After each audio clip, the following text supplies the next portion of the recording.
Bien, bonjour à toutes et à tous. Je suis ravi d'être avec vous ce matin pour cette 7e rencontre des entrepreneurs de France. Je vais céder tout de suite la parole à Samuel Tual, qui est vice-président du MEDEF et trésorier du MEDEF également, pour un petit mot d'accueil. Voilà, pour l'Alliance du mécénat de compétences et pour la matinée qui nous attend. Très bien. Mesdames, Messieurs, Madame la Présidente, mais je suis très heureux de vous accueillir ici ce matin, tôt finalement, parce qu'on a eu une journée très chargée hier et la journée d'aujourd'hui s'annonce également bien remplie. Et je suis très heureux pour, évidemment, et vous remercier surtout d'avoir choisi notre REF pour effectivement cette nouvelle rencontre pour parler de cet important sujet du mécénat de compétences. Alors, ce n'est pas une surprise, vous le savez, depuis l'élection de Patrick Martin a souhaité très tôt, au-delà des sujets connus au niveau du MEDEF, à savoir les enjeux de fiscalité et de compétitivité, faire incarner pleinement notre raison d'être, à savoir agir pour une croissance responsable, en ayant évidemment un point très particulier sur ce deuxième terme de responsabilité de l'entreprise. À cette occasion, et je salue Gilles que j'ai aperçu, Gilles Desroches tout à l'heure en arrivant, nous avions l'an passé pris le soin d'avoir une séquence particulière pour mettre en avant les entreprises engagées, les entreprises qui s'engagent, notamment dans les domaines de l'inclusion, parce qu'il est vrai que l'entreprise, aujourd'hui, le rôle de l'entreprise est connu et reconnu, mais souvent l'engagement des entreprises est souvent sous-estimé. Et donc il nous paraissait important de mettre en avant et d'inviter les entreprises à s'engager encore plus, évidemment, dans les sujets de société. Alors là, les engagements dans les territoires, là où nous sommes présents, en complémentarité des productions, des services que nous délivrons, s'incarnent de façon multiple dans des domaines très, très variés, dans le domaine culturel, dans le domaine sportif, mais bien entendu, il y a un rôle très important aussi dans tout ce qui concerne les sujets en lien avec l'égalité des chances, la diversité, les personnes les plus éloignées de l'emploi, dans tous les sujets en lien avec, évidemment, l'inclusion.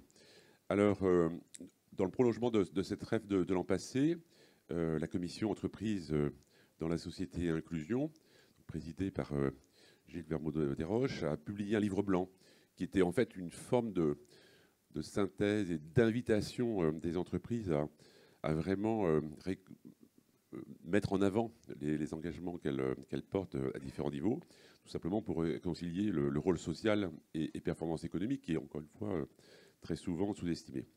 Donc, vous le savez plus que d'autres ici dans la salle, combien toutes ces démarches est importante dans une société qui, par ailleurs, est fracturée. Et donc, nous avons un rôle de lien, de liant, et ce qu'on appelle communément le vivre ensemble, enfin en tout cas, peut avoir du sens aussi dans ces démarches. Et donc, notre conviction, c'est que l'entreprise, mais aussi son dirigeant, doivent évidemment incarner ces engagements et le promouvoir dans la société tout entière.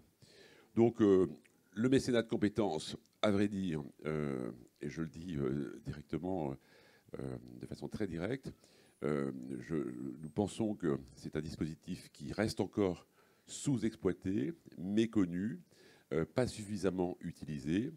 Il est souvent, évidemment, utilisé par des entreprises qui sont structurées, qui ont des compétences RH et qui ont l'agilité pour en faire bénéficier, évidemment, l'écosystème, notamment l'écosystème associatif, par cette mise à disposition, au-delà des enjeux financiers, de subventions, de mécénat, d'apporter des vraies compétences de haut niveau pour servir la cause auxquelles ils sont attachés. Mais très souvent, dans des plus petites structures, ces dispositifs sont méconnus. Donc il y a une sorte de mission et d'enjeu de pédagogie à faire pour vulgariser ces dispositifs. Et je pense que les travaux que vous avez menés, que vous menez, et notamment le livre blanc que que vous avez préparé est de nature à montrer l'exemple, à inciter un plus grand nombre, finalement en montrant que ça fonctionne, que ça peut fonctionner, que c'est vertueux, même si effectivement il y a potentiellement des choses encore à travailler pour le rendre peut-être encore plus facile, plus aisé et plus accessible. Alors, je ne vais pas être beaucoup plus long, si ce n'est vous dire que, évidemment, dans le contexte que vous connaissez, de situation politique et les enjeux budgétaires auxquels nous devons faire face aujourd'hui, ça fait partie des sujets sur lesquels il faut qu'on soit très vigilant, parce que le mécénat, comme d'autres sujets, peuvent apparaître pour certains comme étant des niches fiscales, ou en tout cas peuvent faire l'objet de rabots au moment où, évidemment, on souhaite aller chercher ici ou là des recettes complémentaires au niveau de l'État. Et donc, évidemment, vous pouvez compter sur le MEDEF pour mener un combat déterminé sur cette question, parce que nous sommes intimement persuadés, comme d'autres dispositifs aujourd'hui qui fonctionnent bien, que le mécénat en général est important et vertueux pour l'économie et pour l'écosystème. Et le mécénat de compétences de surcroît répond à un enjeu important, à un moment aussi où, dans des négociations sur d'autres sujets, nous avons, avec les partenaires sociaux, pris soin de revisiter la préparation la façon de préparer les fins de carrière, notamment pour ce qu'on appelle les travailleurs expérimentés. Et donc, on a essayé, dans le cadre des évaluations et la façon d'organiser tout ça, de réfléchir à comment on peut conserver les compétences en donnant plus de sens à ces compétences. Et notamment, je pense que le mécénat de compétences est un dispositif intéressant pour permettre parfois de concilier engagement de l'entreprise, mais aussi engagement du salarié, aussi de participer à un dispositif en complémentarité de ce qu'il fait dans sa carrière habituellement. Donc tout ça pour vous dire que le sujet que vous portez est important. Il nous intéresse particulièrement. Bravo pour ce que vous faites. C'est vertueux à plein de titres. Et donc, vous pouvez compter sur nous pour relayer tous vos travaux. Et merci de m'avoir écouté ce matin.